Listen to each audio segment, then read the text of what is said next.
Uniforms, she'd say with a flustered shudder. Especially with my own little baby, you know. I guess I must need therapy or something. Now, Sue, you were just stressed, Dad would chime in, his Louisiana accent slipping back. He and I both knew therapy was the last thing Mom would ever willingly do. Our family generally looked down on prolonged self-reflection as a sort of weakness. You were worrying about little Aki and just weren't thinking straight. Well, I just hope I didn't scar you too much, Mom would say with a mix of guilt and irritation, as though it were my fault she'd brought up the incident again. I mean, geez, it must have left a big impression if it's your first memory.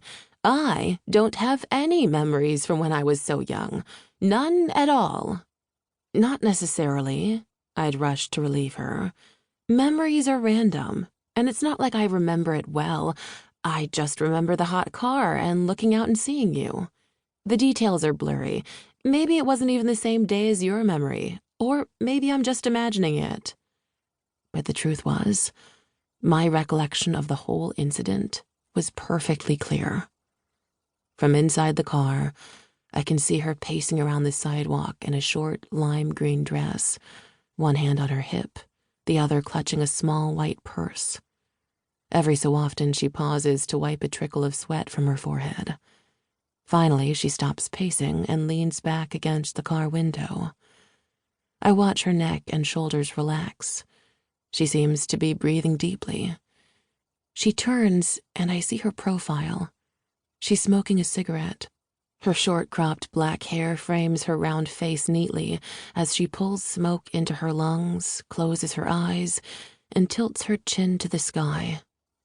She looks straight out of a 60s film, except for being Japanese, of course, maybe playing a truck stop waitress on an afternoon break, or a femme fatale unwinding after committing some crime. I watch the smoke twirl from her lips and, ghost-like, disappear. Why do some memories persist, no matter how much we try pulling them by the roots, while others fade or disappear entirely? The most persistent of all seem to be those we still don't understand, those that keep nagging at us because we're still asking ourselves, what happened exactly? Whose fault was it? Actually, I'm surprised how easily I'm recalling the details of my first memory now. Recently, my memory has been hazy. Like your grandmother, I'm not a fan of memories. We can't trust ourselves to be objective when looking back at our own lives. We're likely only to see what we want to in the present.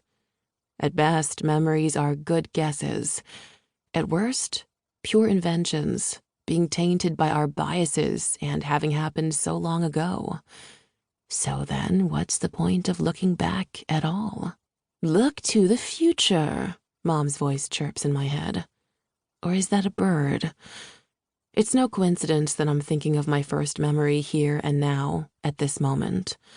I find myself in almost the exact same position as Mom on that hot day in Berkeley 33 years ago, leaning against a car, smoking a cigarette, wondering what to do next.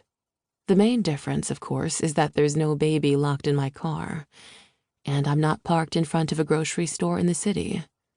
Instead, I'm alone, miles from the nearest store, out in the middle of rural farmland, parked on the shoulder of a dirt road beside a creek, gazing out at an impressive orchard.